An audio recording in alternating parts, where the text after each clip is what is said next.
Hello everyone, आप सभी का स्वागत है बायो मैराथन के यूट्यूब चैनल पर। मैं हूं डॉक्टर पवन कुमार और आज हम पढ़ने वाले हैं रिप्रोडक्शन इन ऑर्गेनिज्म, जो कि क्लास 12th बायोलॉजी का एक बहुत ही इम्पोर्टेंट चैप्टर है। और अगर आप इस पर्टिकुलर वीडियो लेसन के किसी स्पेसिफिक पार्ट पर या स्पेसिफिक सब टॉपिक पर जाना चाहते हैं तो नीचे आप जाइए, वहाँ पे टाइम स्टैम्प्स हैं, वहाँ पे आपका जो सब टॉपिक्स हैं इस पर्टिकुलर लेसन के वो मैंने लिख करके लगाए। तो आप वहाँ पर जाके क्लिक करेंगे तो स्पेसिफिकली ये वीडियो वहाँ चला जाएगा। दूसरा, अगर आप चाहते हैं कि एक 1-on-1 सेशन करना चाहते हैं तो एक फॉर्म मैंने गूगल फॉर्म नीचे दिया हुआ है डिस्क्रिप्शन में, वहाँ जा करके आप उस फॉर्म को फिल कर सकते हैं और थोड़ा सा करियर काउंसलिंग के बारे में आप मेरी एक फ्री डेमो क्लास या मास्टर क्लास जिसे आप कह सकते हैं आप अटेंड कर सकते हैं। सबसे पहले तो इंट्रोडक्शन की बात करते हैं कि रिप्रोडक्शन क्या है और रिप्रोडक्शन प्रोसेस में क्या होता है। जैसे कि आप स्क्रीन पर देख सकते हैं कि एक प्लांट है और एक प्लांट जो है वो बहुत सारे प्लांट्स को क्या करता है, प्रोड्यूस करता है। सिमिलरली एनिमल्स में भी ऐसा होता है कि जो मदर एलिफेंट है वो बेबी एलिफेंट्स को प्रोड्यूस करती है। तो एक स्पीशीज अपने ही स्पीशीज के इंडिविजुअल्स को प्रोड्यूस करती है, तो इस प्रोसेस को हम रिप्रोडक्शन कहते हैं। So in biology we study about living organism, और जितने भी ऑर्गेनिज्म हैं ये कई लाखों सालों से इस धरती पर हैं, और वो क्यों है, वो कौन सी प्रोसेस है जिसकी वजह से ये कंटिन्यू हो पा रहा है, तो वो है reproduction. So organism continue to live over millions of years by phenomena of reproduction. Sometimes species disappear due to natural and man made reasons. हालांकि इस चैप्टर का ये स्कोप नहीं है, लेकिन आपको पता होगा कि जो बहुत सारी एक्सटिंक्शंस हैं जो अर्थ पर हो चुकी हैं, यानी कई स्पीशीज हैं जो वाइप आउट हो चुकी हैं। नेचुरल रीजंस हो सकते हैं, उसके आपके मैन मेड रीजंस हो सकते हैं। तो हम बात करते हैं कि किन तरीकों से यानी किन मोड्स से रिप्रोडक्शन होता है। तो there are 2 modes of reproduction. एक को हम कहते हैं एसेक्सुअल मोड ऑफ रिप्रोडक्शन, और जो दूसरा मोड ऑफ रिप्रोडक्शन है उसे हम कहते हैं sexual mode of reproduction. So sexual और एसेक्सुअल मोड ऑफ रिप्रोडक्शन में हो सकता है कि आपके एग्जाम में बेसिक डिफरेंस आ जाए जिसमें आपको टेबुलेट करना हो। तो सबसे important in asexual mode of reproduction, जैसे कि आप स्लाइड पे भी देख सकते हैं, लिखा है only single parent is involve. तो यहाँ पर आपका क्या है, केवल सिंगल पेरेंट इन्वॉल्व है। यानी कि अगर एक प्लांट है और उसके किसी स्टेम को कट करके आपने लगाया और उस स्टेम से वो प्लांट ग्रो कर गया, तो आप कहेंगे कि उसमें जो उसकी जो पेरेंट बॉडी थी वो एक ही थी और वहीं से वो आया। सो अगर एक ऐसा मोड ऑफ रिप्रोडक्शन जिसमें केवल एक ही सिंगल पेरेंट इन्वॉल्व है तो उसे हम बोलेंगे एसेक्सुअल रिप्रोडक्शन। अब ऐसे केस में क्या होता है कि जेनेटिक वेरिएशन नहीं होता। अब जेनेटिक वेरिएशन क्या होता है अभी हम बात करेंगे जब हम सेक्सुअल रिप्रोडक्शन की बात करें, उसमें हम बताएंगे कि जेनेटिक वेरिएशन क्या होता है। तो पहले पढ़ लेते हैं क्या लिखा है स्लाइड पे। However in sexual reproduction 2 parents are involved and new progenies are created and they show variations. जैसे कि स्पीशीज में अगर आप देखें कि हमारे 2 पेरेंट्स होते हैं, मदर एंड फादर। हमारे अंदर जो 50% जो जीन्स आई हैं वो मदर से आई हैं और 50% जो जीन्स आई हैं वो फादर से आई हैं, यानी डीएनए जो आया है। तो जब दोनों मदर और फादर का डीएनए हमारे सेल के अंदर आता है और कंबाइन होता है तो कई नई कॉम्बिनेशन भी बनती हैं डीएनए की, जीन्स की, जिसकी वजह से नए कैरेक्टर्स जो हैं हमारे अंदर आते हैं। जैसे कि आपको पता है कि आपके अंदर कुछ कैरेक्टर्स ऐसे होंगे जो आपके फादर से मैच होते होंगे और कुछ कैरेक्टर्स ऐसे होंगे जो आपके मदर से मैच होते होंगे। तो एक ऐसा मोड ऑफ रिप्रोडक्शन जिसमें 2 पेरेंट्स इन्वॉल्व हैं और उनके जीन्स के कंबाइन होने से जो नया प्रोजेनी आ रहा है, जो नया इंडिविजुअल आ रहा है, जो उनका बेबी है, उसके अंदर दोनों के कैरेक्टर तो हैं लेकिन नए कैरेक्टरिस्टिक्स भी हैं। तो वो जो डिफरेंसेस हैं, जो आपके और आपके पेरेंट्स के अंदर जो डिफरेंसेस हैं कैरेक्टर्स के अंदर, उसे हम बोलेंगे वेरिएशन। तो यहाँ पर हमने क्या सीखा, हमने सीखा कि अगर सेक्सुअल रिप्रोडक्शन है तो इसमें आपका क्या होगा, वेरिएशन होगा, और ए सेक्सुअल रिप्रोडक्शन के अंदर वेरिएशन नहीं होगा, आइडेंटिकल होंगे, क्योंकि उसके अंदर वही सेम डीएनए, जो सेम जीन्स हैं वही क्या हो रही हैं, मल्टीप्लाई हो रही हैं। अब यहाँ पर एक लाइन लिखी है कि जहाँ वेरिएशन होती है वो अच्छा माना जाता है स्पीशीज के लिए, क्योंकि वेरिएशंस क्या करती हैं, एक पर्टिकुलर इंडिविजुअल को अलग अलग एनवायरनमेंट में रहने के लिए, सर्वाइवल करने के लिए स्ट्रेंथ देती हैं। So variations are very good, why, because they help in better survival of the new progeny. तो ए सेक्सुअल रिप्रोडक्शन में क्या है, नो वेरिएशन है सबसे पहले तो, और सिंगल पेरेंट इज इन्वॉल्व, तो हम इसको कई बार कहते हैं यूनिपेरेंटल है, यूनिपेरेंटल। यूनिपेरेंटल का क्या मतलब होता है, एक पेरेंट इन्वॉल्व है, और इसमें क्या होगा आपका बाई पेरेंटल है, क्योंकि इसके अंदर क्या है, आपके दो पेरेंट्स जो हैं वो इन्वॉल्व है। ये बेसिक है इसके अंदर। This is that many examples of sexual reproduction, पूरा चैप्टर है इसके ऊपर, जो अगला चैप्टर है वो सारा इसके ऊपर है, और जो ह्यूमंस के अंदर जो रिप्रोडक्शन है वो भी सेक्सुअल रिप्रोडक्शन में आता है। तो हम आगे की स्लाइड्स में बात करेंगे ए सेक्सुअल रिप्रोडक्शन के अलग अलग टाइप्स के बारे में। तो अब हम आगे चलते हैं, और हमारा जो अगला स्लाइड है वो हमें बताता है, इसके बारे में बताता है सिग्निफिकेंस ऑफ रिप्रोडक्शन के बारे में, यानी कि रिप्रोडक्शन का क्या महत्व है। तो यहाँ पर एक डायग्रामेटिक तरीके से बताया गया है इसको, जैसे कि आप देख सकते हैं एक अमीबा है, और वो अमीबा डिवाइड हो रहा है, और डिवाइड होकर के क्या कर रहा है, दो सेल्स बना रहा है। तो ये जो सेल्स बना रहा है इसको हम बोलते हैं डॉटर सेल्स। क्या बोलते हैं इसको हम, डॉटर सेल। और ये वाली जो सेल है जिससे वो बना है इसको हम कहते हैं पेरेंट सेल। यहाँ पर सिंगल सेल है, यहाँ पर क्या है, जो डॉटर सेल बोलते हैं इसको। यहाँ पर सिंगल ऑर्गेनिज्म है, पेरेंट सिंगल है, और उसी के डिवीजन होने से क्या बन रहा है, आपका जो है न्यू प्रोजेनीज आ रही हैं, डॉटर सेल्स आ रही हैं। तो किस तरह का मोड ऑफ रिप्रोडक्शन है, ये ए सेक्सुअल मोड ऑफ रिप्रोडक्शन, इसमें कोई वेरिएशन जो है वो नहीं है। उसी तरीके से अगर आप आगे चलें और देखें कि आपका सेक्सुअल रिप्रोडक्शन में क्या होता है, जैसे मेल है, फीमेल है। एग्जांपल आप स्क्रीन पे देख सकते हैं, एक मेल एलिफेंट है और एक फीमेल एलिफेंट है। इसमें रिप्रोडक्शन होता है, और generation after generation for millions of year ये जो स्पीशीज है वो कंटिन्यू करती जाती है। तो सेक्सुअल रिप्रोडक्शन के अंदर वेरिएशंस आएंगी, और वो वेरिएशंस क्यों आएंगी, वो वेरिएशंस आएंगी आपके जो जीन्स हैं उनके न्यू कॉम्बिनेशन की वजह से। जैसे कि मैंने पिछली स्लाइड में भी आपको बताया कि जो वेरिएशन है वो जो हमारा जो सेल्स हैं उसके अंदर जो जीन्स हैं उनकी कॉम्बिनेशन से बनती है। तो यहाँ पर मैं एक थोड़ा सा डायग्रामेटिक तरीके से इसको दोबारा से आपको थोड़ा सा बताना चाहूँगा। जैसे फॉर एग्जांपल आपका एक सेल है, और इस सेल के अंदर आपका पता है आपको न्यूक्लियस है, राइट, और इस न्यूक्लियस के अंदर बहुत सारा एक थ्रेड लाइक मटीरियल है। इस थ्रेड लाइक मटीरियल को आप क्या कहते हैं, क्रोमैटिन कहते हैं, क्रोमैटिन। तो जब सेल ग्रो कर रही होती है और एक पर्टिकुलर स्टेज पर चली जाती है सेल ग्रोथ के, और एक स्टेज आती है जिसे हम कहते हैं मेटाफेज स्टेज। तो इस मेटाफेज स्टेज में क्या होता है कि ये जो थ्रेड्स हैं, अगर आपसे कोई पूछे कि एक सेल के अंदर, न्यूक्लियस के अंदर ऐसे कितने थ्रेड्स हैं जिन्हें हम क्रोमैटिन कह रहे हैं, तो आपका आंसर होना चाहिए आपके 23 पेयर्स, यानी टोटल कितने हो गए आपके 46 थ्रेड्स हैं। अगर आप हर एक थ्रेड को उठाएं और उसको एक ऐसी शेप के दस्ताने में, जैसे जो शेप जो ऊन होता है, जो वूल होता है, अगर इस शेप में उसको आप क्या कर दें, बुन दें, एक स्वेटर बुन दें जिसकी शेप जो है वो इस तरीके की है, ये शेप में आ जाए। ये थ्रेड काफ़ी बड़े होते हैं, और जब वो मेटाफेज स्टेज में पहुंचते हैं तो एक पर्टिकुलर जो है क्रोमोसोम की एक शेप बनती है, जिसे हम स्ट्रक्चर बनता है जिसे हम कहते हैं क्रोमोसोम। तो क्रोमोसोम एक एनालॉजी ले लीजिए, क्या है क्रोमोसोम, वही क्रोमैटिन जब एक पर्टिकुलर शेप ले लेता है मेटाफेज स्टेज में तो क्रोमोसोम बनता है। इसके सेंटर वाले को सेंट्रोमियर बोलते हैं, इसको हम सिस्टर क्रोमेटिड, इसके जो पोर्शन है जो ऊपर वाला और नीचे वाला, इसे हम सिस्टर क्रोमेटिड बोलते हैं।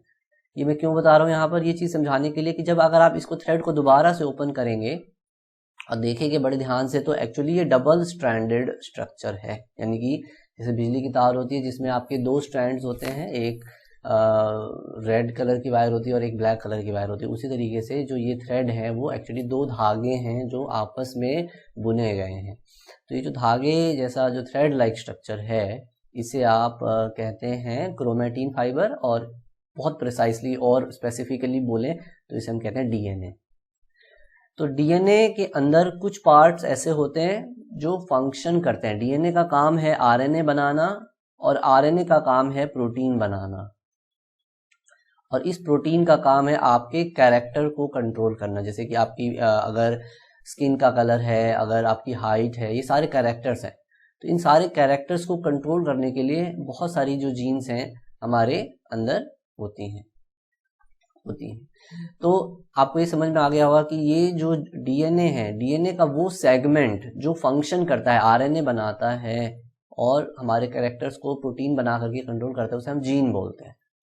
तो जब सेक्सुअल रिप्रोडक्शन होता है तो क्या होता है कि मदर और फादर से आने वाला जो जीन्स हैं वो आपस में कंबाइन होती हैं और नई कॉम्बिनेशन बनाती हैं, जिसकी वजह से नए तरह के आरएनए बनते हैं और नए तरह के प्रोटीन्स बनते हैं और न्यू कैरेक्टर्स जो हैं वो अपीयर होते हैं। और इन्हीं कैरेक्टर्स को हम क्या कहते हैं, वेरिएशन कहते हैं। या जो 12th क्लास में जो पढ़ेंगे अभी आप जेनेटिक्स वाले चैप्टर में, तो वहाँ ये सारी चीज़ें जो हैं दोबारा से आएंगी। तो अब हम आगे चलते हैं। सिग्निफिकेंस आपको समझ में आ गया होगा। सिग्निफिकेंस का मतलब यही है कि जो ऑर्गेनिज्म है सेक्सुअल रिप्रोडक्शन में जब वेरिएशन आती है कॉम्बिनेशन ऑफ जीन्स की वजह से, तो ऑर्गेनिजम्स की सर्वाइवरशिप में मदद मिलती है वेरिएशन की वजह से।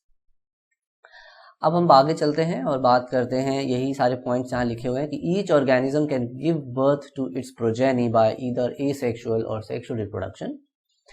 इन sexual reproduction, 2 parents are involved and new progeny's production shows variation in their characters. So these variations highlighted in blue, these variations help in better survival of the species.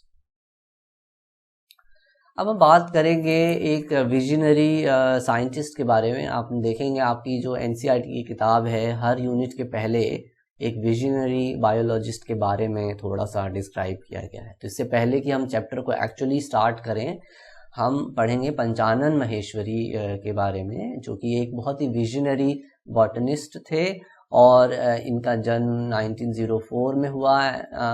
और इन्होंने बहुत सारी जो चीज़ें हैं जो हैं हमारे प्लांट साइंस फील्ड में करी, कंट्रीब्यूट करी। तो सबसे पहले हम थोड़ा सा उनके बारे में पढ़ते हैं।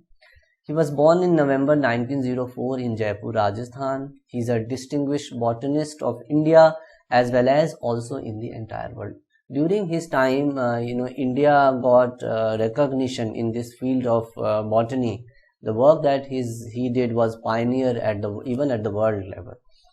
He had a DSc degree from Allahabad. He was inspired by Dr. W. Durjian. He was an American missionary teacher जिन्होंने उनको मोटिवेट किया था, और फिर इन्होंने अपना जो सारा रिसर्च है वो फ्लावरिंग प्लांट्स की मॉर्फोलॉजी के ऊपर किया। He also had a fellowship in Royal Society of London. He helped to develop the very first NCERT textbook of biology for the higher secondary schools in 1964.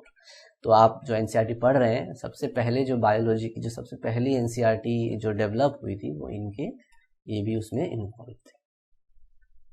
तो अब हम बात करेंगे इनका कंट्रीब्यूशन क्या था। तो यहाँ पर कुछ पिक्चर्स हैं, आप देख सकते हैं स्लाइड के ऊपर। क्या है पिक्चर, इसमें आप देखेंगे पंचानन महेश्वरी जी की फोटो है और एक दूसरी फोटो है जिसमें एक टेस्ट ट्यूब के अंदर प्लांट जो है वो ग्रो कर रहा है। तो एक ऐसी साइंस जिसके अंदर हम क्या करते हैं, टिश्यू को निकालते हैं प्लांट से और उस छोटे से टिश्यू से हम पूरा प्लांट जर्मिनेट कर देते हैं टेस्ट ट्यूब के अंदर। तो टेस्ट ट्यूब के अंदर आप देख सकते हैं प्लांट जर्मिनेट हो रहे हैं। तो इस टेक्निक को हम टिश्यू कल्चर कहते हैं। तो इन्होंने इसी फील्ड में काम किया था। और ये एक नीचे फोटोग्राफ है, ये फोटोग्राफ है department of botany, university of Delhi में ही है ये डिपार्टमेंट, और काफ़ी जाना माना डिपार्टमेंट है बॉटनी की फील्ड में। तो it is an excellent centre for research in embryology and tissue culture of plants. इसके अलावा इन्होंने एक्चुअली में जो कंट्रीब्यूट किया उसमें से मैंने चार कंट्रीब्यूशन जो हैं आपके सामने मैं लेके आया हूँ। नीट के एग्ज़ाम के अंदर भी यहाँ से क्वेश्चन आ सकता है, तो ये एक बहुत ही इम्पोर्टेंट स्लाइड है और इसको बड़े ध्यान से हमें करना चाहिए, कवर करना चाहिए। सो उन्होंने कौन कौन से ऐसे एस्पेक्ट्स थे जिसके ऊपर काम किया। सबसे पहला क्या है, देखिए, एम्ब्रियोलॉजिकल कैरेक्टर्स इन टेक्सोनोमी। तो टेक्सोनोमी क्या होती है, जिसमें हम प्लांट्स के आइडेंटिफिकेशन, नोमेनक्लेचर, क्लासिफिकेशन के बारे में पढ़ते हैं, उसको टेक्सोनोमी कहते हैं। तो उन्होंने स्टडी किया कि जो हर एक प्लांट का जो एम्ब्रियो होता है, जो आगे जा कर के सीड के अंदर जो डेवलप होकर के फिर प्लांट बनाता है, एम्ब्रियो के जो कैरेक्टर्स होते हैं, मॉर्फोलॉजी होती है, वो भी वेरी करती है और उसके बेसिस पे आप अलग अलग प्लांट्स को क्लासीफाई कर सकते हैं। He worked on this aspect, number 1। Number 2, he worked on the artificial culture of immature embryos of the plants, यानी कि जो भी प्लांट्स जिनका इमेच्योर एम्ब्रियो होता था वो उसको निकालते थे और उसके जो है प्लांट्स जो है वो उससे प्लांट्स को प्रोड्यूस करते थे। टेस्ट ट्यूब फर्टिलाइजेशन, जैसे कि अभी मैंने पीछे फोटोग्राफ दिखाया, उस पर भी काम किया इन्होंने। Intra ovarian pollination, intra ovarian pollination यानी कि ओवरी के अंदर, यहाँ पर आप डायग्रामेटिक तरीके से देख सकते हैं।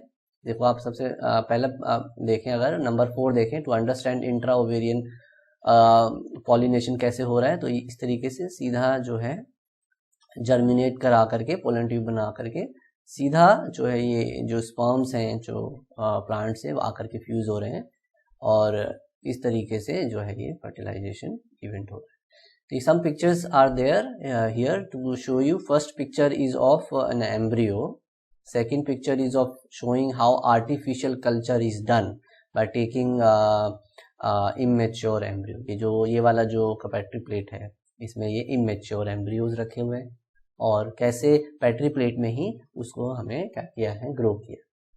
और तीसरा जो है वो टेस्ट ट्यूब फर्टिलाइजेशन को इंडिकेट करता है इस प्रोसेस को। वैसे तो ये जो फोटो दिखाई गई है इसमें दिखाया गया है कि प्लांट्स के अंदर कैसे जो है वो डबल फर्टिलाइजेशन होता है। अभी हम पढ़ेंगे इसके बारे में डिटेल में, यहाँ पर थोड़ा सा बस इंट्रोड्यूस करना है। इस कहने का यहाँ पर पॉइंट ऑफ कॉन्टेक्स्ट ये है कि इस चीज़ को आप आर्टिफिशियल तरीके से भी करवा सकते हैं।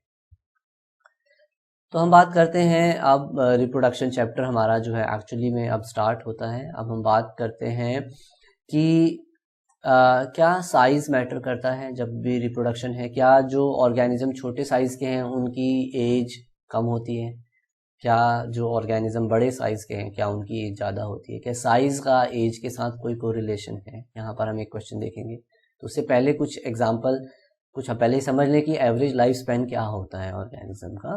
तो period from birth to natural death, जन्म से लेकर के जो डेथ तक का जो टाइम पीरियड है उसे आप लाइफ स्पैन कहते हैं। यहाँ कुछ पिक्चर्स हैं, आपके एनसीईआरटी में भी कुछ पिक्चर्स दी हुई हैं। वहाँ पर आप देख सकते हैं कि एक डॉग की जो लाइफ होती है वो 12 से 14 साल के बीच में होती है। Elephant can live up to 80 years, crow can live up to 20 years. Similarly और एग्जांपल्स दिए हुए, एक पीपल का पेड़ 1500 साल तक जो है जिंदा रह सकता है। और एक बटरफ्लाई जो केवल 2 से 3 यानी 1 महीना भी नहीं होती जिसकी पूरी लाइफ हो सकती है। और ह्यूमंस की एवरेज लाइफ देख लें तो 70 साल तक होती है। तो अलग अलग ऑर्गेनिजम्स की अलग अलग लाइफ स्पैन क्यों है। So why are we looking at average life span of these organisms. अचानक से हम एवरेज लाइफ स्पैन की बात क्यों करने लगे रिप्रोडक्शन के चैप्टर में। क्योंकि because life span and how many times an organism can reproduce in its life cycle affects the survivorship rates of a species. जितनी ज़्यादा बड़ी लाइफ साइकिल होगी और उस लाइफ साइकिल के अंदर वो कितनी बार रिप्रोड्यूस करता है, ये दो ऐसी चीज़ें हैं जो उस पर्टिकुलर स्पीशीज़ की सर्वाइवरशिप में मदद करेगी कि कितने सालों तक वो स्पीशीज़ इस धरती पर रहेगी। ये दो बातें जो हैं वो डिसाइड करती हैं कि एक उसकी एज कितनी है, और एज खाली एज ही नहीं बल्कि उस एज में कितनी बार वो रिप्रोड्यूस करते हैं। तो कई ऐसे एग्जांपल भी हैं, जैसे बैम्बू ट्री है, वो 100 साल में एक बार ही उसके अंदर क्या होता है, फ्रूटिंग होती है। तो इसीलिए ये समझना जरूरी है कि खाली एज बड़ी होना जरूरी नहीं है, उसके साथ साथ क्या जरूरी है कि वो कितनी बार रिप्रोड्यूस करता है।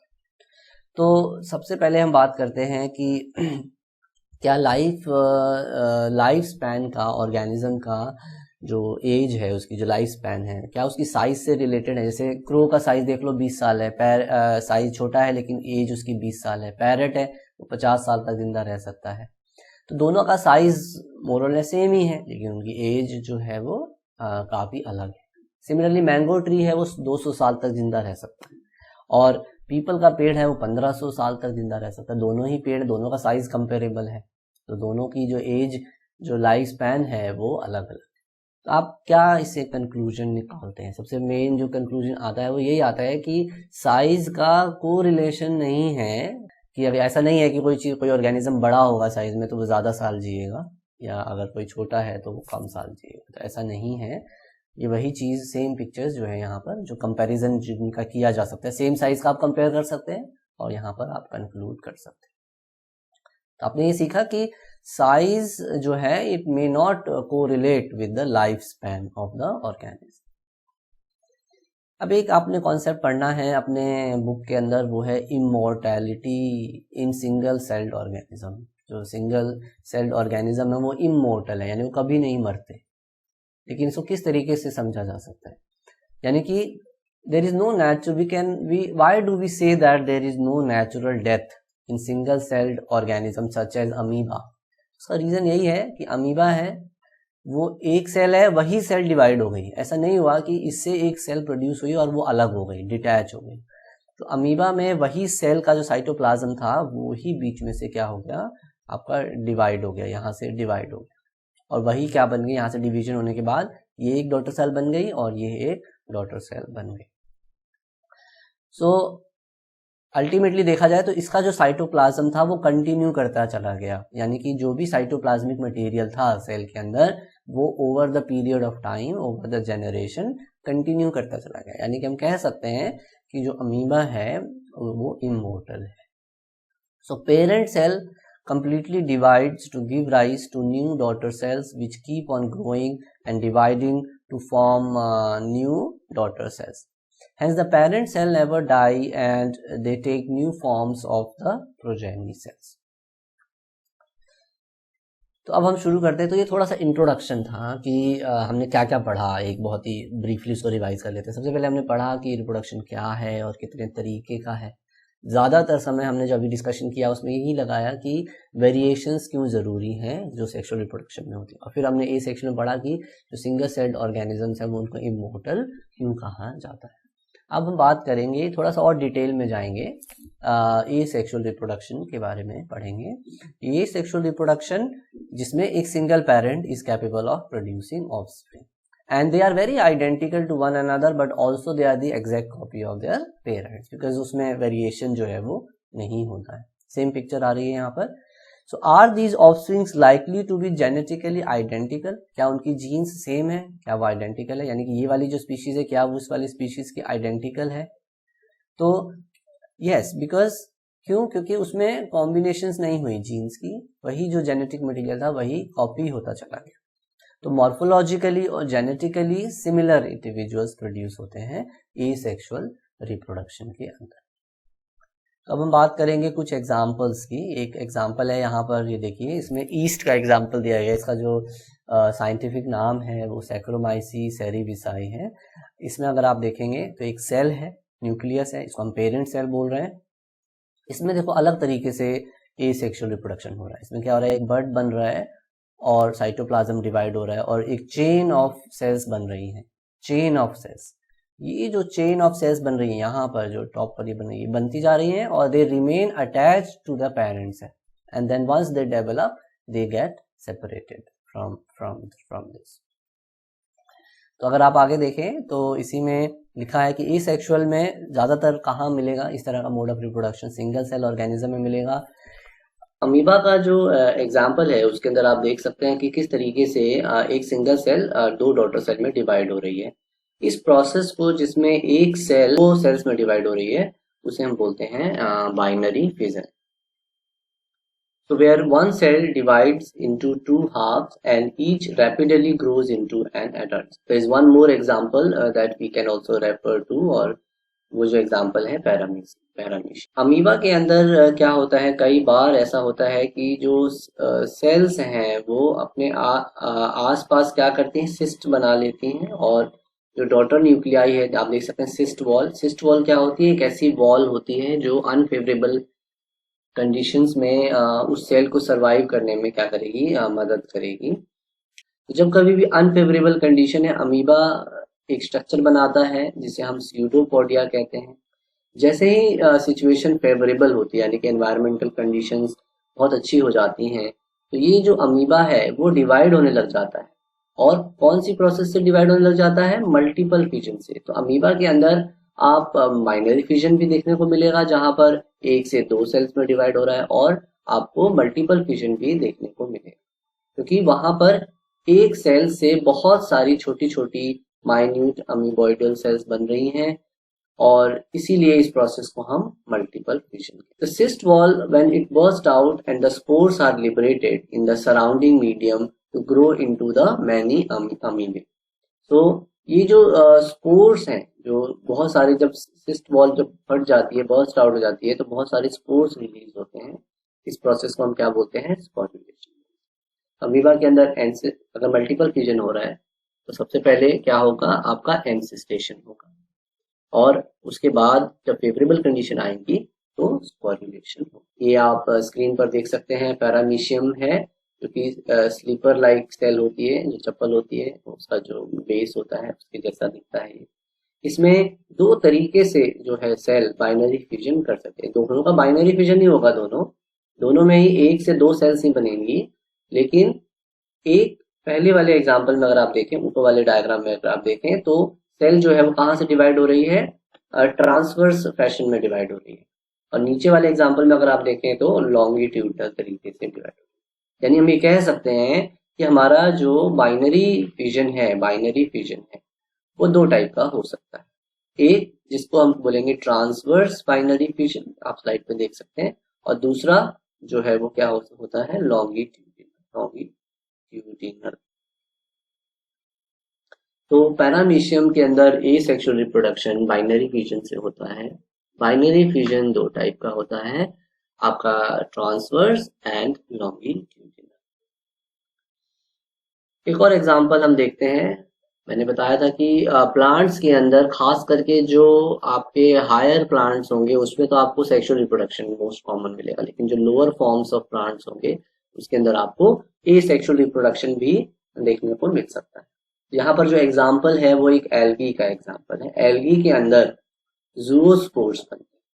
जूओस्पोर्स पेनिसिलियम जो कि एक फंगस है, उसके अंदर क्या होता है, जो एसेक्सुअल रिप्रोडक्शन है वो कोनिडिया लाइक स्ट्रक्चर्स बनते हैं। आप देख रहे हैं राउंड राउंड गोल गोल जो स्ट्रक्चर दिखाई दे रहे हैं आपकी स्क्रीन पर, इसे हम बोलते हैं कोनिडिया। तो पेनिसिलियम में कोनिडिया के थ्रू एसेक्सुअल रिप्रोडक्शन होगा।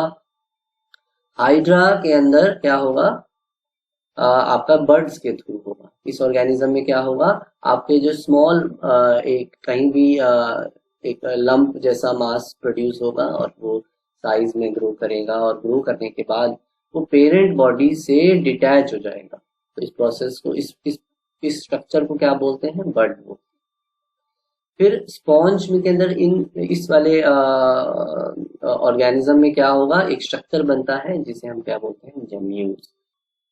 अब हम बात करते हैं, एक क्वेश्चन आता है कि वेजिटेटिव प्रोपागेशन या रिप्रोडक्शन के बारे में आपने सुना होगा। तो ये क्वेश्चन आता है माइंड में, जैसे कि हम रोज लगाते हैं तो उसमें एक स्टेम कट करते हैं, और उसको जब भी उसका फेवरेबल सीजन आता है उसको हम गमले के अंदर लगा देते हैं, पॉट के अंदर लगा देते हैं, और उससे वो एक नया प्लांट बन जाता है। बिना सीड के हम डायरेक्ट स्टेम कटिंग करके भी क्या कर लेते हैं, प्लांट्स को रिप्रोड्यूस कर लेते हैं, जनरेट कर लेते हैं, ग्रो कर लेते हैं।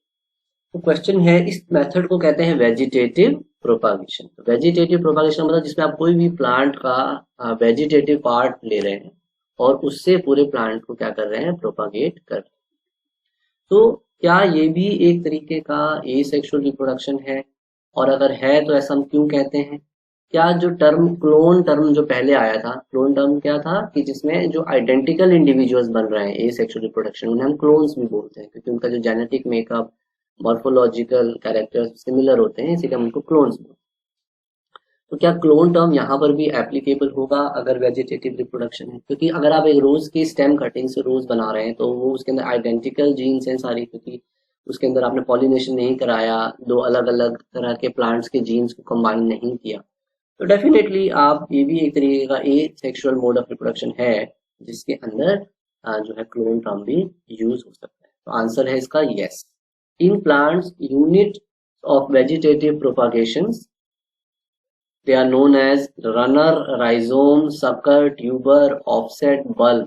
They are all capable of giving rise to new offspring. तो ये क्या है? ये सारे स्ट्रक्चर, ये सारे ऐसे स्ट्रक्चर्स हैं जो अलग अलग प्लांट्स में आपको देखने को मिलेंगे और आप उसको ले करके आप पूरा प्लांट क्या कर सकते हो? प्रोपागेट कर सकते हो। तो इन स्ट्रक्चर्स को जिनको आप कट करके लगाते हो और उसे एक नया प्लांट जो है वो यूज करते हो, उसे आप बोलते हैं वेजिटेटिव प्रोपागेशन। ये कुछ पिक्चर्स हैं यहाँ पर। जो पहली पिक्चर है आप देखिए, आप सभी खाते हैं पोटैटो। पोटैटो के अंदर जो ये वाले जो स्पॉट्स जो दिखाई दे रहे हैं, अगर आप देखें, आप अगर साइड पे देखें तो यहाँ पर ये जो स्ट्रक्चर्स हैं, ये वाले जो स्ट्रक्चर जिसे मैं सर्कल करके दिखा रहा हूँ, ये आई कहते हैं। क्या कहते हैं? Eyes of potato. अगर आप इसको शो कर देंगे तो जो पोटैटो है वो क्या हो जाएगा? वो जर्मिनेट कर जाएगा, ग्रो कर जाएगा।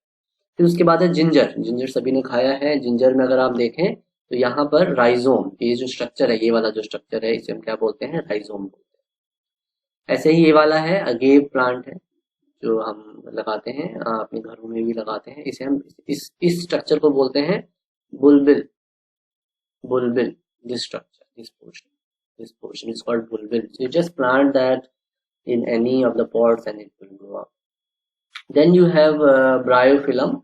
ब्रायोफिलम एक ऐसा एग्जाम्पल है जिसमें आप लीफ से क्या कर सकते हैं? पूरा प्लांट प्रोपागेट कर सकते हैं। लीफ लीजिए, उसको क्रश करके अब छोटे छोटे पीसेस में करके पॉट में डालेंगे तो it will germinate into new plant. Then जो तीसरा एग्जाम्पल है यहाँ पर, ये वाटर हायासिंथ, एक वाटर प्लांट है वाटर हायासिंथ। इसको आप रूट करके रखा हुआ है पेपर पे, उसकी रूट्स आपको दिख रही हैं।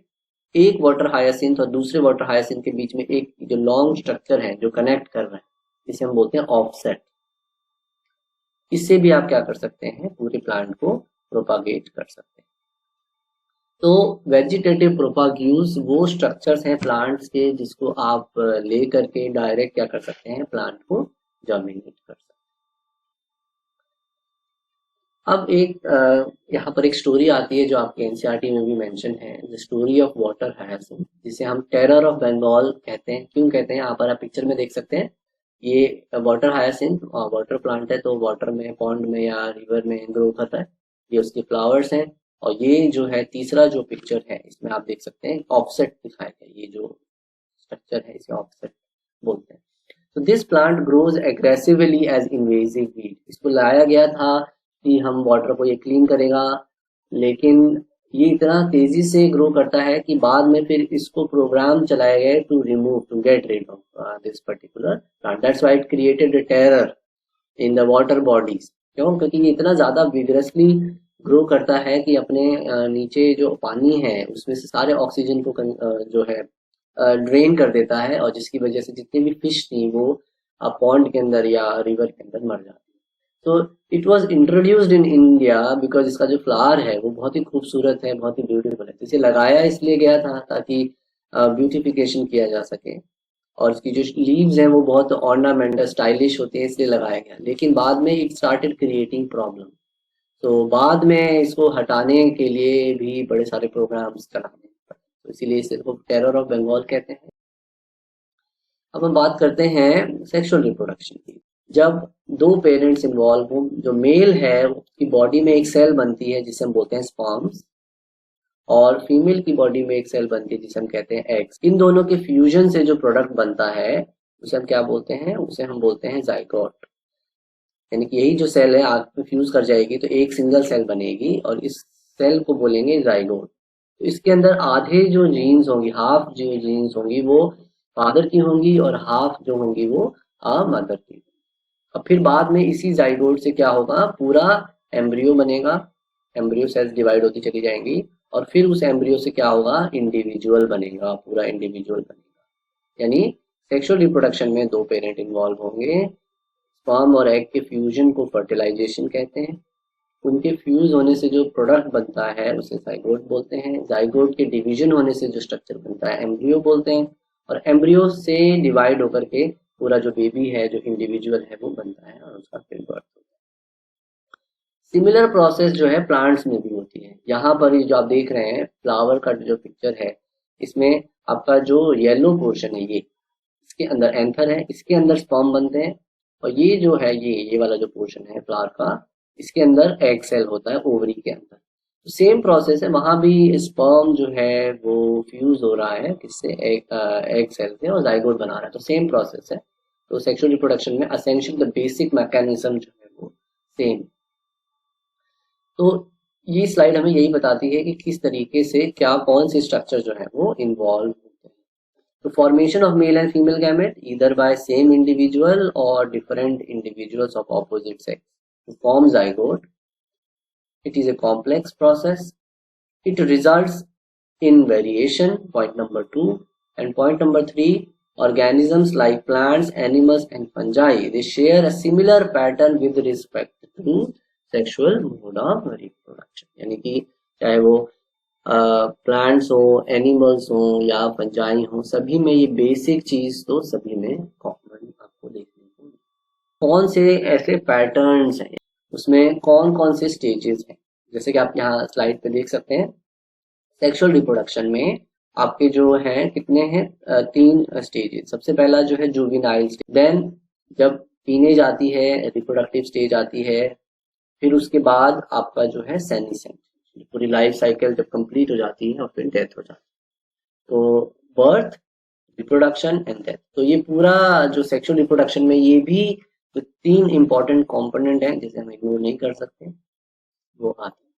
अब हम आगे चलते हैं और देखते हैं कि क्या है कि व्हाट इज जुवेनाइल फेज। इसे हम कहते हैं वेजिटेटिव फेज के नाम से भी जानते हैं।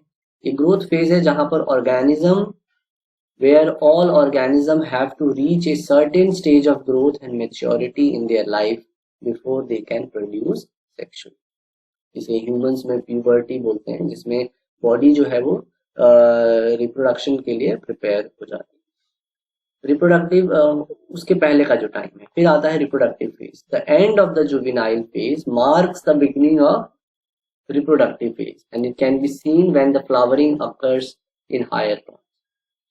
तो पहले प्लांट्स में हम देखेंगे खाली लीव्स अपीयर होती हैं, और फिर जब लीफ अपीयर होने के बाद जब फ्लावर बर्ड्स आने लग जाते हैं, फ्लावरिंग स्टार्ट हो जाती है, तो फ्लावरिंग के बाद से जो टाइम स्टार्ट होता है उसे हम रिप्रोडक्टिव फेज बोलते हैं। तो जब रिप्रोडक्शन कंप्लीट हो जाता है तो आता है सेनिसेंस। इसमें क्या होगा, इसमें बॉडी स्लो डाउन होने लग जाएगी और अल्टीमेटली क्या होगा, ओल्ड हो जाएगा प्लांट या एनिमल और उसकी डेथ हो जाएगी। तो ये 3 स्टेजेस हैं जो सेक्सुअल रिप्रोडक्शन का पार्ट। अब आगे चलते हैं और देखेंगे कि एक क्वेश्चन आता है कि how long does it take to marigold, rice, wheat, coconut, mango plants to come to flower. ये क्वेश्चन क्यों है एनसीईआरटी में, ताकि आप सोचें समझें इस चीज को कि हर एक प्लांट जो है उसके अंदर जो फ्लावरिंग होती है वो अलग अलग टाइम पीरियड में या अलग अलग तरीके से होती है। जैसे फॉर एग्जांपल अगर आप मैंगो में देखेंगे तो 2 साल में एक बार फ्लावरिंग होगी। इसी तरीके से वीट में देखेंगे तो सिर्फ एक सीजन में होगी, उसके बाद आप वीट प्लांट को दोबारा यूज नहीं कर सकते। सो मैरीगोल्ड, वीट एंड राइस ये एनुअल प्लांट है। एनुअल प्लांट का मतलब फ्लावरिंग टेक जिसका एक ही जो है, एक ही लाइफ साइकिल एक ग्रोइंग सीजन में चले। इसमें फ्लावरिंग करने के लिए आपको 3 महीने का टाइम चाहिए from the time of planting them as they live only for one growing season. So annual मतलब the plant which will survive only for one growing season and within the same year it dies. तो बोलेंगे annual. फिर आता है mango and coconut. Mango and coconut इसमें takes 3 to 6 years from planting to flowering. अगर आपने कोई आम का पेड़ लगाया उसको कम से कम 3 से 6 साल का टाइम लगेगा कि वो फ्रूटिंग स्टेज में जाए, फ्लावरिंग एंड फ्रूटिंग स्टेज में जाए। तो ये कुछ पिक्चर्स हैं, यहाँ पर आप देख सकते हैं मैरीगोल्ड की पिक्चर है, ये आपकी फ्लावर्स हैं, इसके फ्लावर्स हैं, आपको पता है ये वाला जो फ्लावर है आप देख सकते हैं वीट दिखाई दे रहा है। ये सारे एग्जांपल्स हैं, डिफरेंट एग्जांपल्स हैं। यू कैन सी कि हाउ द मैंगो के फ्लावर्स कैसे दिखाई देते हैं, कोकोनट के फ्लावर्स कैसे दिखाई देते हैं। अगर आपने नहीं देखा है तो आपके लिए पिक्चर्स हैं जो आप देख। अब हम बात करते हैं दूसरे क्वेश्चन की। In some plants where flowering occurs more than once, एक से ज्यादा बार फ्लावरिंग होगी। What do you call the inter flowering period, juvenile और मैच्योर। अब एक प्लांट है उसमें एक बार फ्लावरिंग हुई, फ्रूटिंग हुई, फिर एक साल ब्रेक लिया, फिर दोबारा से फ्लावरिंग हुई। तो ये जो टाइम पीरियड इन दोनों फ्लावरिंग के बीच में आया उसको हम जुवेनाइल पीरियड बोलेंगे या मैच्योर पीरियड बोलेंगे।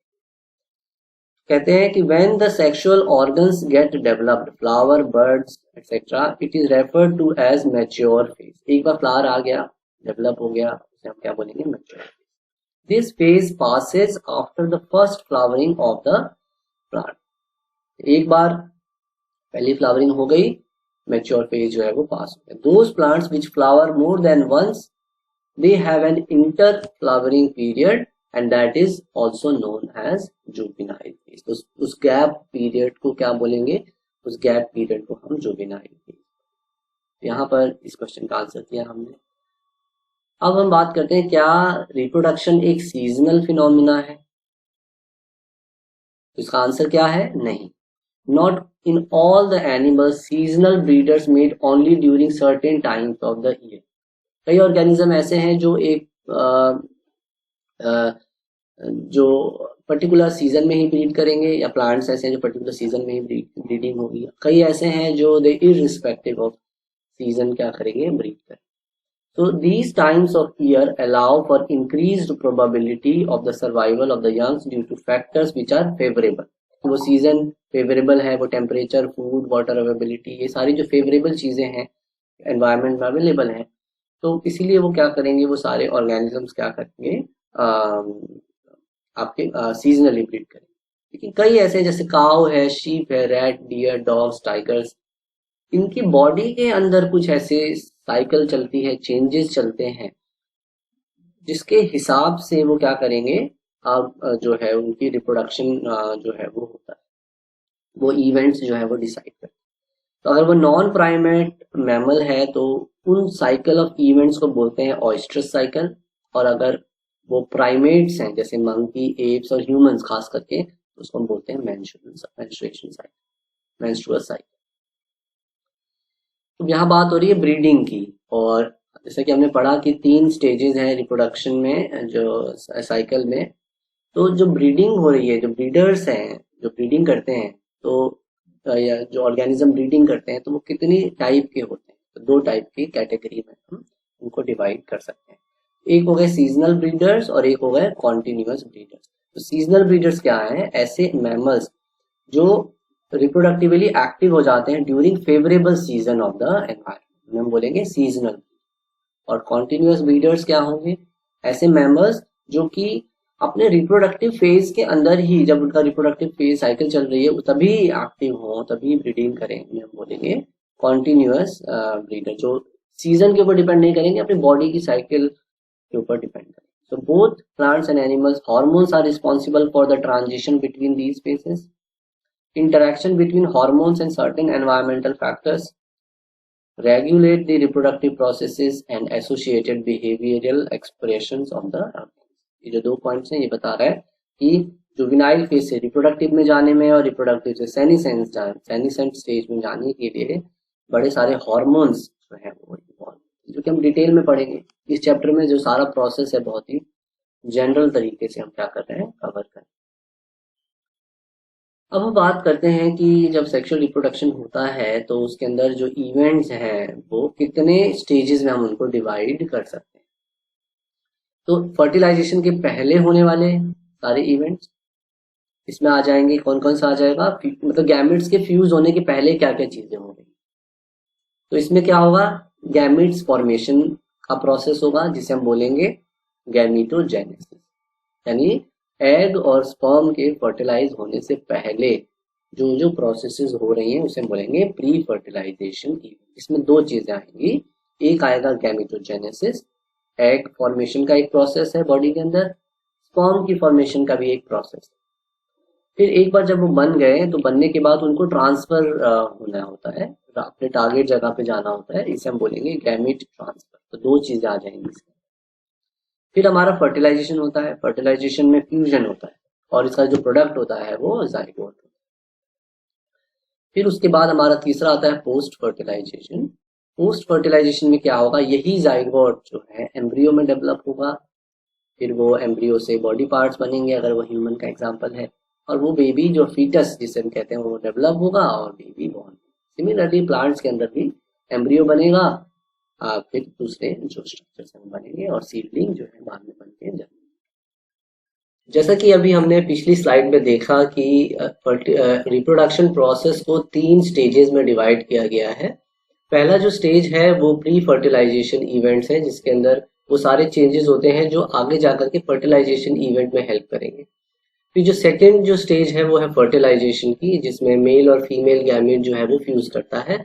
और फिर उसके बाद जो तीसरा जो स्टेज है पोस्ट फर्टिलाइजेशन इवेंट, जिसके अंदर वो सारी जो डेवलपमेंट है, जाइगोट की डेवलपमेंट होती है, एम्ब्रियो बनता है। तो वन बाय वन अब हम इन्हीं स्टेजेस के बारे में पढ़ेंगे। सबसे पहले हम बात करेंगे प्री फर्टिलाइजेशन इवेंट्स के बारे में, जिसे हम गैमेटोजेनेसिस के नाम से भी जानते हैं। So what is gametogenesis? Gametogenesis refers to the process of formation of two type of gametes. That is male gamete, which is known as sperm, and the female gamete, which is known as egg cell. Usually there are two ways by which these gamete formation may take place. There are some organisms in which the type of gametes that are there formed, they are of similar in appearance, and it is not possible to categorize them into male and female gamete. इस तरह के category को जिसमें mail और female gamete बिल्कुल similar दिखते हैं, जिसमें आप उनको डिस्टिंग्विश नहीं कर सकते, उसे हम क्या कहते हैं, उसे हम कहते हैं होमोगैमीट्स। ये हमारा पहला टाइप है। फिर हमारा जो दूसरा टाइप है वो है हेटेरोगैमीट, जिसमें गैमेट्स जो प्रोड्यूस होंगे, मेल गैमेट और जो फीमेल गैमेट होगा, वो मॉर्फोलॉजिकली यानी दिखने में बिल्कुल क्या होंगे, डिस्टिंक्ट टाइप के होंगे। यानी कि हो सकता है कि उनका शेप का वेरिएशन हो, साइज का वेरिएशन हो। तो गैमेटोजेनेसिस जो है वो कैसे होता है, हम अब आगे इसको डिटेल में थोड़ा पढ़ेंगे। तो सबसे पहले हम बात करते हैं कि गैमेटोजेनेसिस क्या है। जैसे कि पिछली स्लाइड में बताया, यूजुअली जो गैमेट्स होते हैं वो हैप्लॉइड सेल्स होते हैं।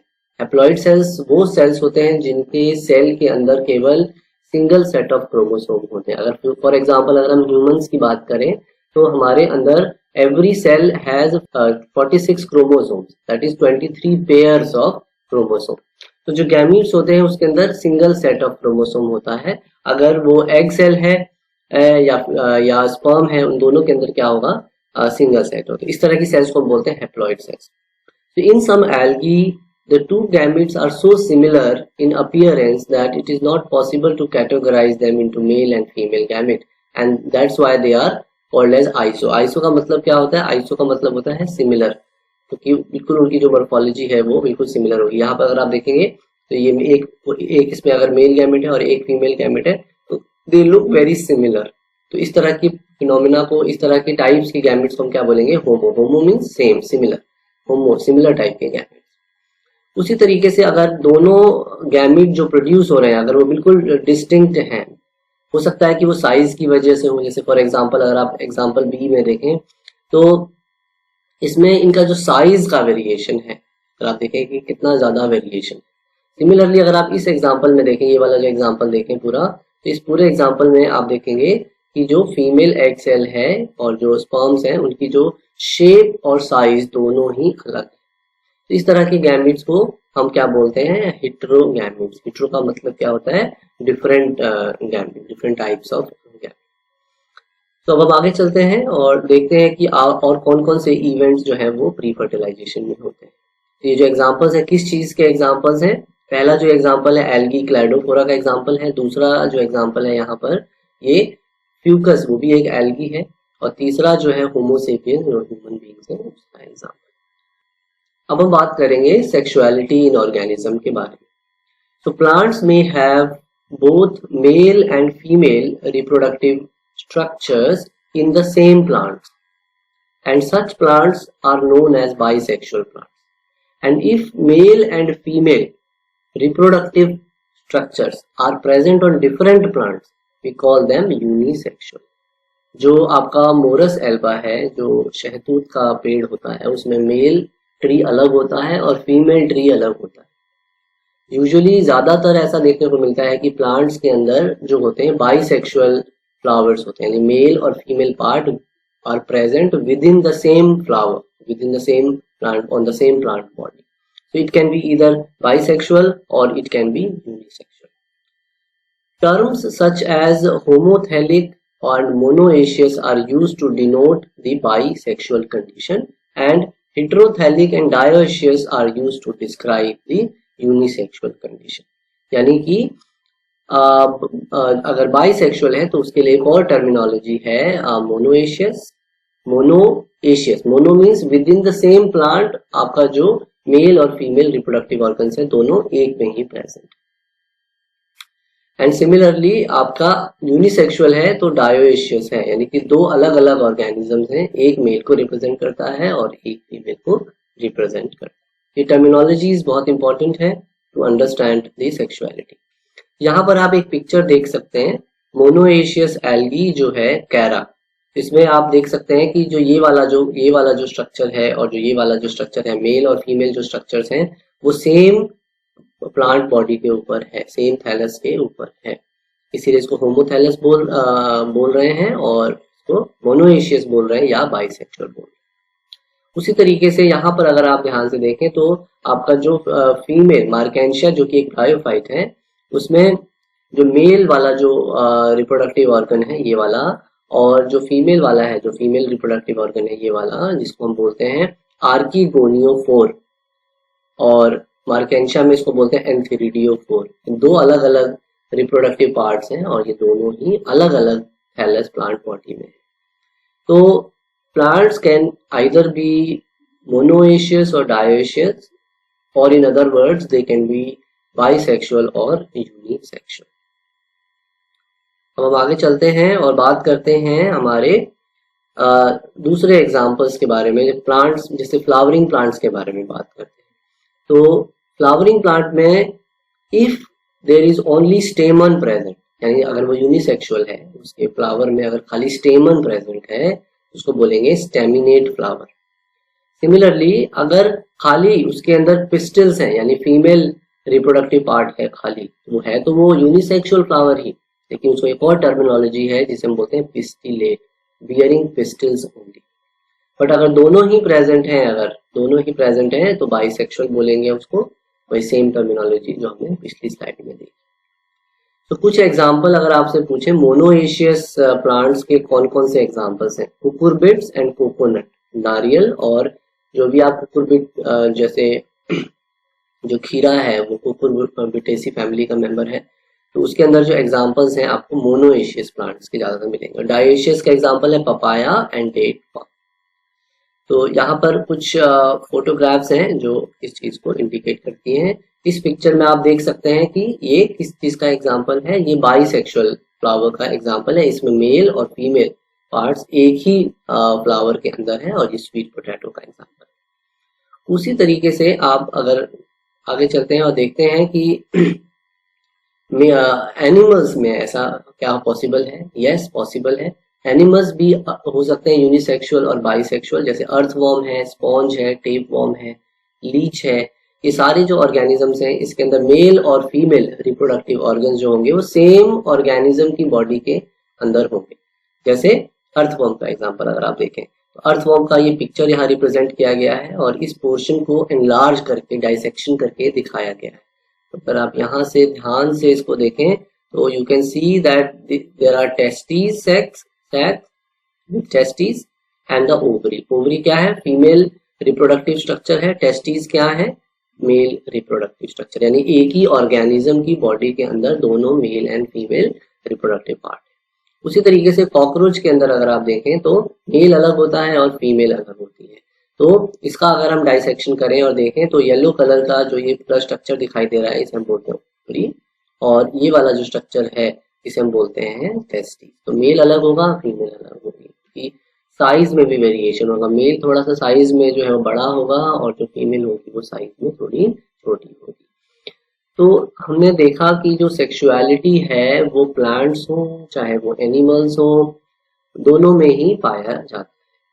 अब हम आगे चलते हैं और देखते हैं कि जब गैमेट फॉर्मेशन होना होता है, यानी कि हमने पहले देखा कि एक ऑर्गेनिज्म है, उसकी प्लांट बॉडी, ऑर्गेनिज्म की बॉडी के अंदर मेल और फीमेल पार्ट्स सेम ऑर्गेनिज्म में हो सकते हैं या डिफरेंट ऑर्गेनिज्म में हो सकते हैं। अब हम देखेंगे कि उन रिप्रोडक्टिव स्ट्रक्चर्स के अंदर गैमेट फॉर्मेशन कैसे होता है, सेल डिवीजन कैसे होती है।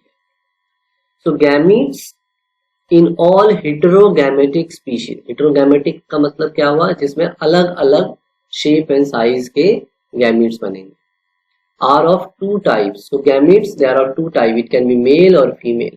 Gametes are haploid and they arise from either haploid or the diploid mother. So जरूरी नहीं है कि जो गैमीट है वो हमेशा जिस सेल से वो बना है वो भी क्या हो, हैप्लॉइड हो। वो डिप्लॉइड भी हो सकता है और हैप्लॉइड भी हो सकता है, डिपेंड करता है कि आप कौन सा एग्जाम्पल, कौन सा ऑर्गेनिज्म देखें।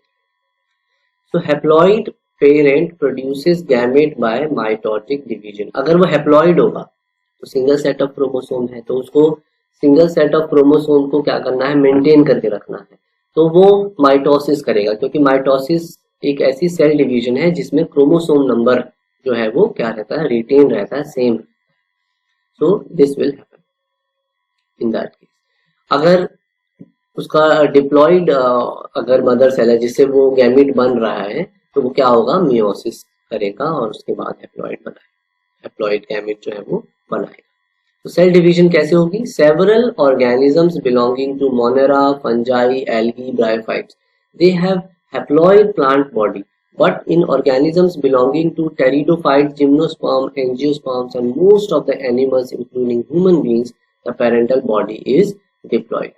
यानी कि जो स्टार्टिंग हो रही है, जिससे जो आपका जो स्टार्टिंग है, मटेरियल का जो स्टार्टिंग है वो जिससे बनेगा, जहां गैमेट बनेगा वो क्या है, तो जो लोअर फॉर्म्स ऑफ ऑर्गेनिजम्स है जैसे Monera, fungi, algae and bryophytes, ये लोअर फॉर्म्स ऑफ ऑर्गेनिज्म है। इसमें सपोज आपकी जो ऑर्गेनिज्म है उसकी जो बॉडी है, उसकी जो सेल है, अगर एन है, उसका सिंगल सेट ऑफ क्रोमोसोम है और इससे उसको क्या बनाना है, इससे उसको बनाना है गैमीट। ये जो ये कौन सी बॉडी का सेल है, ये प्लांट बॉडी जो बनी है उसकी, उसमें जो सेल्स हैं उसके अंदर सिंगल सेट ऑफ क्रोमोसोम और उससे गैमीट बनाना है लोअर फॉर्म्स की। अगर हम लोअर फॉर्म ऑफ ऑर्गेनिज्म की बात कर रहे हैं, अगर हम बात कर रहे हैं मोनेरा, फंजाई, एल्गी और ब्रायोफाइट की, तो इसमें क्रोमोसोम नंबर को मेंटेन करना है, तो इसीलिए इसमें जो प्रोसेस होगा सेल डिवीजन, उसका नाम होगा माइटोसिस। सिमिलरली अगर हायर प्लांट्स हैं जैसे कि मोस्टली टेरिडोफाइट, जिम्नोस्पर्म, एंजियोस्पर्म, तो उसके अंदर जो प्लांट बॉडी होती है, हर सेल के अंदर 2 सेट ऑफ क्रोमोसोम होते हैं, यानी वो सेल जो होता है वो डिप्लॉइड होता है। फिर ये सेल को डिवाइड होना है, और डिवाइड होकर के एन बनाना है। ऑब्वियसली इसका जो सेल नंबर, क्रोमोसोम नंबर है वो हाफ करना है, तो कौन सी डिवीजन होगी, मियोसिस होगी। तो ये डिपेंड करता है कि इस तरह की कंडीशन किन प्लांट्स में मिलेगी, इन प्लांट्स में मिलेगी, और इस तरह की जो कंडीशन है वो किन प्लांट्स में मिलेगी, वो लोअर फॉर्म्स ऑफ ऑर्गेनिज्म में आपको देखने को मिलेगी। तो जो जिस सेल से ये बनता है, मियोसिस हो रहा है, इसको बोलेंगे मियोसाइट। क्या बोलेंगे, मियोसाइट्स वो सेल्स हैं जो अंडर मियोसिस करने के बाद क्रोमोसोम को क्या करेंगी, हाफ में डिवाइड कर देंगे। सेल जब डिवाइड होगी तो एक एन इसमें चला जाएगा और एक एन इसमें चला जाएगा। ये वही क्या है, gamete. It can be a sperm और it can be an egg cell, right. तो इस तरीके से जो है गैमीट फॉर्मेशन जो है वो होता है। अब हम बात करते हैं कैसे गैमीट ट्रांसफर होता है। सबसे पहले हमने बात किया कि ऑर्गेनिज्म का जो रिप्रोडक्टिव ऑर्गन्स होते हैं वो सेम या डिफरेंट ऑर्गेनिज्म में हो सकते हैं। ओवरीज एंड टेस्टिस, उनके अंदर गैमीट्स बनते हैं। जिन सेल्स से बनते हैं उन्हें हम बोलते हैं मदर सेल। वो मदर सेल या तो माइटोसिस करेगी या मियोसिस करेगी और डिवाइड करके क्या बनाएगी, एग या स्पर्म बनाएगी। एक बार एग या स्पर्म बन गया अलग अलग ऑर्गन रिप्रोडक्टिव स्ट्रक्चर्स में, मेल एंड फीमेल, तो उसको ट्रांसफर करना होता है, तो उस प्रोसेस को हम कहते हैं gamete transfer. So after their formation, male and female gamete must be physically brought together, and इस प्रोसेस को हम क्या कहते हैं, फर्टिलाइजेशन। जो फ्यूजन का प्रोसेस है उसे फर्टिलाइजेशन कहते हैं। तो इस तरीके से जो है वो और जो क्योंकि कई ऐसे एग्जाम्पल आपको देखने को मिलेंगे जहां पर मेल गैमेट क्या है, मूव कर सकता है। जैसे स्पर्म है, ह्यूमंस में हम जानते हैं कि टेल होती है जो उसकी मोटिलिटी में, मूवमेंट में क्या करती है, मदद करती है। सो शेप और साइज के साथ साथ उसकी जो प्रेजेंस और एब्सेंस ऑफ टेल है वो भी क्या करेगा, हेल्प करेगा टू मूव। तो जिसकी जैसी रिक्वायरमेंट होगी उस हिसाब से वो चीज वहां पर अकम्प्लिश होगी। तो फॉर एग्जांपल अगर अलग अलग प्लांट बॉड और रिप्रोडक्टिव स्ट्रक्चर मेल अलग है और फीमेल अलग है, और मेल स्पर्म को प्रोड्यूस होने के बाद अगर ट्रांसफर होना है, फीमेल स्ट्रक्चर तक पहुंचना है, तो हो सकता है कि उसके स्ट्रक्चर के अंदर आपको फ्लैजिला देखने को मिले। तो यहाँ पर आप देख सकते हैं कि ये फ्लैजिलेटेड स्ट्रक्चर है, इसे हम फ्लैजिला बोलते हैं। फ्लैजिला मूवमेंट करने के लिए होता है, स्विम करने के लिए। तो यहाँ पर दिखाया गया है किस तरीके से फ्यूजन हो रहा है, और फ्यूजन होने के बाद जाइगोट बन रहा है, और जाइगोट से नया एक इंडिविजुअल जो है वो बन रहा है। So this is an example of homogametic contact in alga, क्योंकि alga के अंदर जो मेल और फीमेल गैमेट होते हैं वो क्या होते हैं, सिमिलर टाइप के होते हैं, उनकी शेप, मॉर्फोलॉजी बिल्कुल सिमिलर होती है। यहाँ फ्यूजन होगा और फ्यूजन होने के बाद जो है वो नया इंडिविजुअल बने। लेकिन कई सारे ऑर्गेनिजम्स में ऐसा नहीं होगा। जिन ऑर्गेनिजम्स में जो अगर एक दोनों गैमेट में से अगर एक गैमेट जो है स्टेशनरी है, मूव नहीं कर सकता, तो जो दूसरा जो मोबाइल गैमेट है उसको ट्रैवल करके जाना होगा और इस तरीके से गैमेट ट्रांसफर करके उसको पहुंचना होगा। तो कई ऐसे एग्जांपल्स हैं, जैसे वाटर के थ्रू, जिसमें क्या होता है, जो स्पर्म है वो किसी भी मीडियम के थ्रू जो स्पर्म है वो ट्रैवल करके फीमेल एग सेल तक पहुंचता है। So a large number of male gametes are produced by several plants. Why? Because when they are traveling from one place to another, many of them they get destroyed or they are lost. So to have an effective transfer, some plants are many of them they produce large amount of these cells, gametes. तो हम यही सारा detail में, हम जो next chapter आएगा plants के बारे में जो है खाली वहां हम डिटेल में पढ़ेंगे। लेकिन यहाँ पर बस इस कॉन्सेप्ट को समझना जरूरी है कि आपका जो ट्रांसफर होगा वो डिपेंड करेगा कि कौन सा ऑर्गेनिज्म है और उसमें किस तरीके से। तो in seed plants pollen grains are the carriers of the male gamete, and pollen grains which are produced in the anthers, they are transferred to the stigma by a process called pollination। ये आप पहले से भी पढ़ते आए हैं कि अगर फॉर एग्जांपल अगर कोई फ्लावर है और इस फ्लावर के अंदर क्या है, मेल पार्ट जैसे है, फॉर एग्जांपल एंथर है, ये जो एंथर है इस एंथर के अंदर क्या है, इस एंथर को अगर हम बड़ा करके देखें, हमने इस एंथर को अगर हम बड़ा करके देखें तो इसके अंदर छोटे छोटे राउंड स्ट्रक्चर्स हैं जिसे हम कहते हैं पोलन ग्रेन्स। और हर एक पोलन ग्रेन के अंदर दो मेल गैमेट्स जिन्हें हम बोलते हैं स्पर्म्स। तो जब ये एंथर मैच्योर हो जाता है, राइप हो जाता है और बर्स्ट हो जाता है, तो वो रिलीज हो जाता है पोलन, इसे कहते हैं पॉलिनेशन। तो हो सकता है कि वो पोलन ग्रेन जो है वो सेम फ्लावर के फीमेल रिप्रोडक्टिव ऑर्गन पर गिरे, या हो सकता है कि वो किसी साथ वाले एडजेसेंट फ्लावर पे गिरे।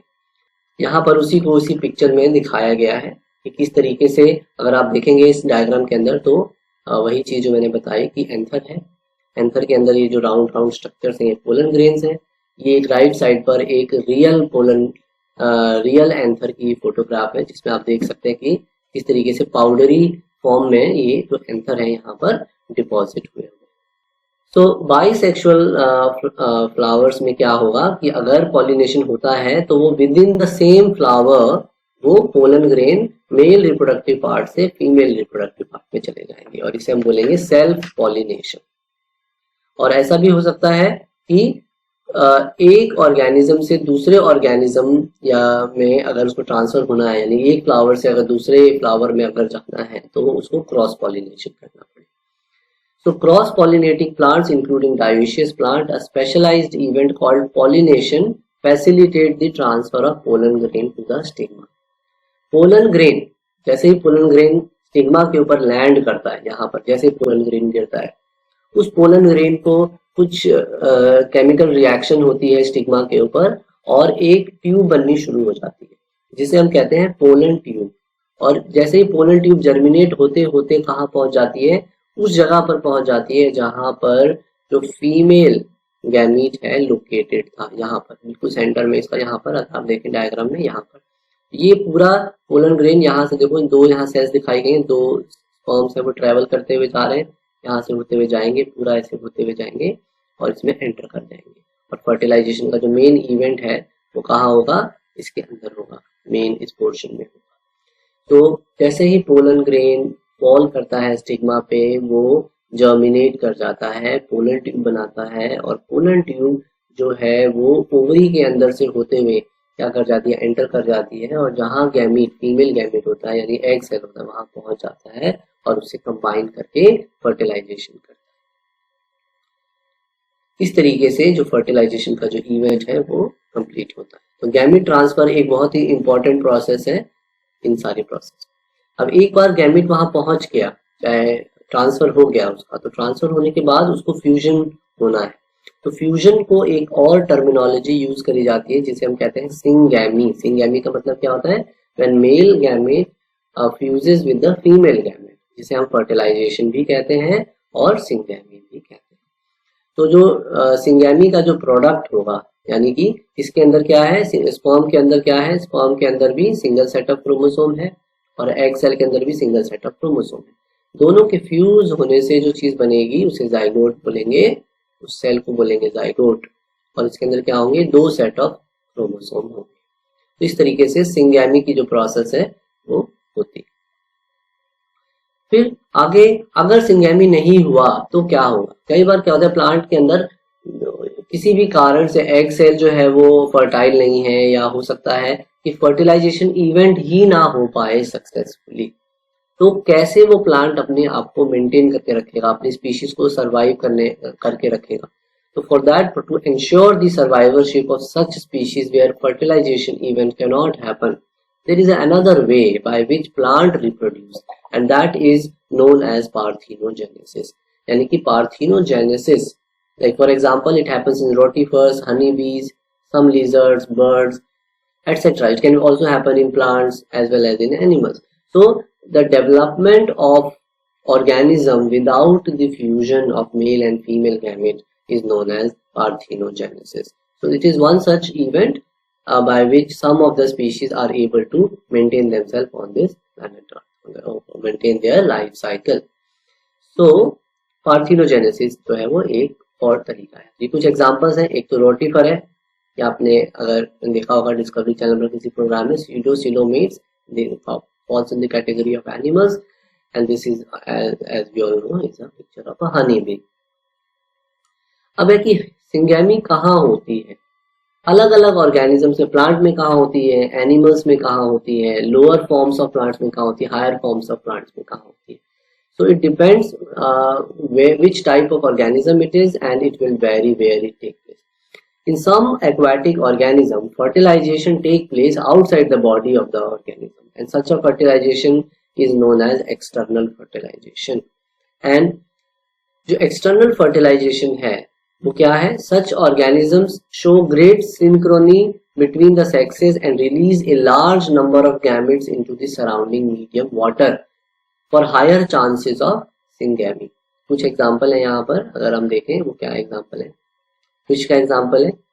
फीमेल फिश क्या करती है, बहुत लार्ज अमाउंट में एग ले करती है ताकि पानी के अंदर, और यही एग्स क्या करते हैं फिर जो जो मेल्स हैं वो क्या करेंगे, स्पर्म्स रिलीज करेंगे। यानी कि ये जो भी फ्यूजन का प्रोसेस हो रहा है फिश के अंदर, यहाँ पर वो क्या हो रहा है, it is happening outside the body.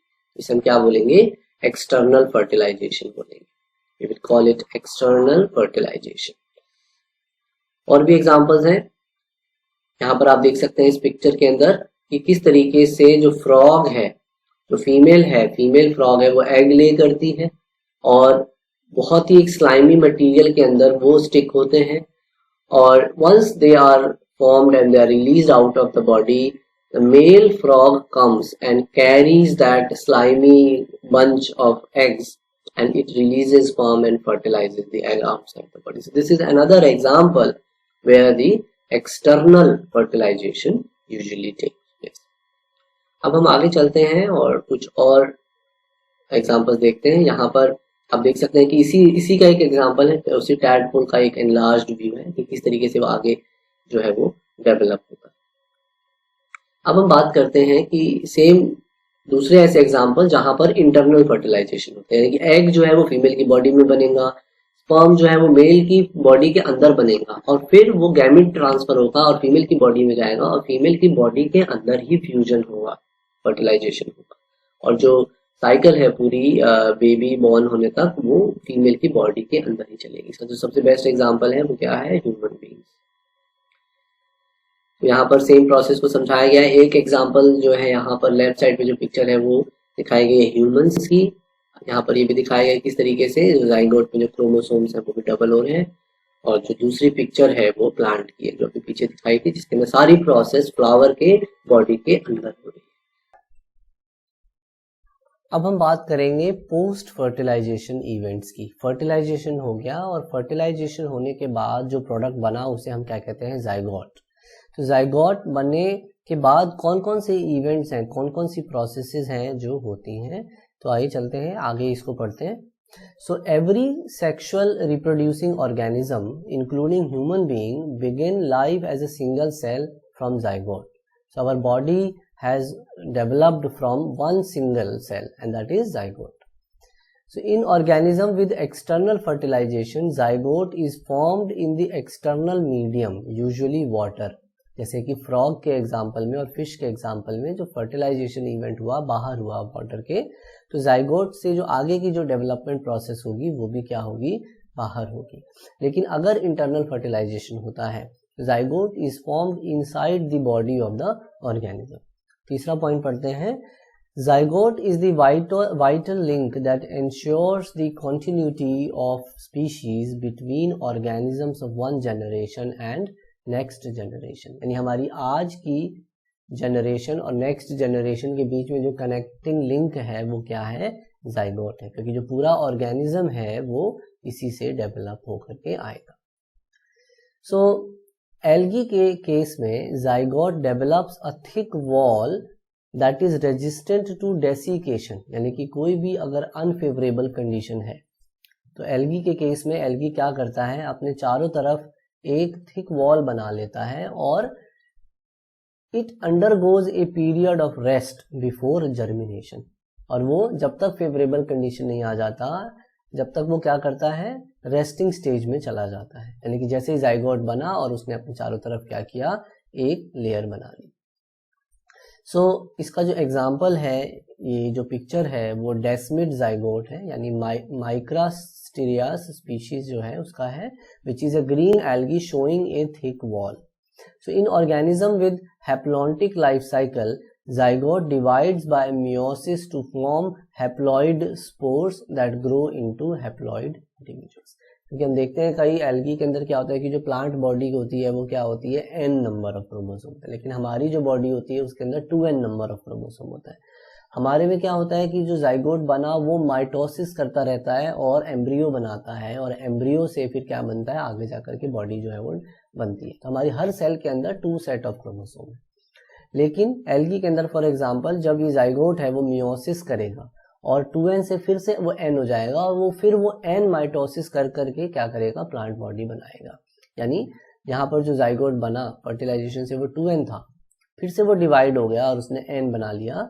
कौन सी प्रोसेस से किया उसने, मियोसिस से किया, और फिर यही बार बार डिवाइड होता रहा, और जो पूरी प्लांट बॉडी है जिसके अंदर बहुत सारी सेल्स होती हैं ये बनी, और हर सेल के अंदर n नंबर ऑफ क्रोमोसोम था, तो इसको हम बोलेंगे माइटोसिस। इस तरह की लाइफ साइकिल जिसमें कोई भी जाइगोटिक सेल डिवाइड करके n सेट वाला सेल बना ले और फिर उससे माइटोसिस होकर के प्लांट बॉडी बने, उसे हम बोलते हैं हैप्लॉन्टिक लाइफ साइकिल, जो कि लोअर फॉर्म्स ऑफ प्लांट्स के अंदर बहुत कॉमनली पाई जाती है। अब हम बात करते हैं एम्ब्रियोजेनेसिस की, यानी कि जाइगोट जब फर्दर डिवाइड होता है, अगर वो 2n है और वो डिवाइड होता है तो जो स्ट्रक्चर बनता है उसे हम बोलते हैं एम्ब्रियो, और इसमें माइटोसिस होता है।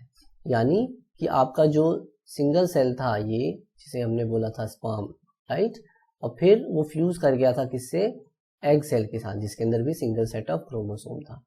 फिर क्या बना था, उसके बाद बना था 2n जो था वो क्या था, जाइगोट था।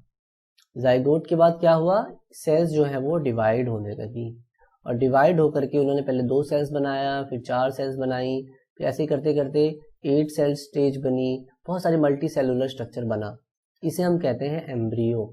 और जिस प्रोसेस से ये हुआ उसे हम बोलते हैं माइटोसिस बोलते हैं उस प्रोसेस को। फिर ये जो एम्ब्रियो है वो डिवाइड होता रहा, और डिवाइड हो करके इसने जो है वो फीटस बनाया। फीटस अगर ह्यूमन का एग्जांपल लें, जो बेबी है FOETUS, जो वोम के अंदर जो बेबी डेवलप हो रहा है उसे फीटस बोलते हैं।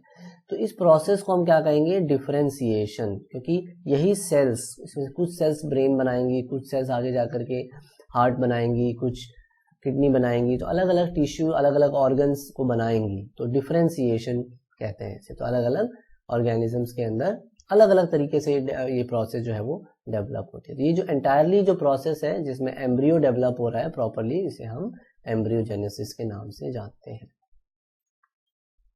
तो यही इसी डायग्रामेटिक तरीके से इसको इस पिक्चर में दिखाया गया है, जहां आप देख सकते हैं फर्टिलाइज्ड एग है, 2 सेल स्टेज, 4, 8, 16 स्टेज, 16 सेल स्टेज हुआ, एम्ब्रियो बना, और फिर बीच में एक कैविटी बन गई। यही कैविटी आगे जाकर के हमारी एलिमेंट्री कैनाल बनाएगी, फिर ये सारी टिश्यूज आगे डिवाइड होते चलेंगे, इसे ब्लास्टोसिस्ट बोलते हैं। ये 4 महीने का बच्चा है, ये 4 वीक का बेबी है, ये 4 वीक का बेबी है, ये 16 वीक का है, और ये 20 वीक का है। तो हमने देखा किस तरीके से एम्ब्रियोजेनेसिस जो है वो होता है।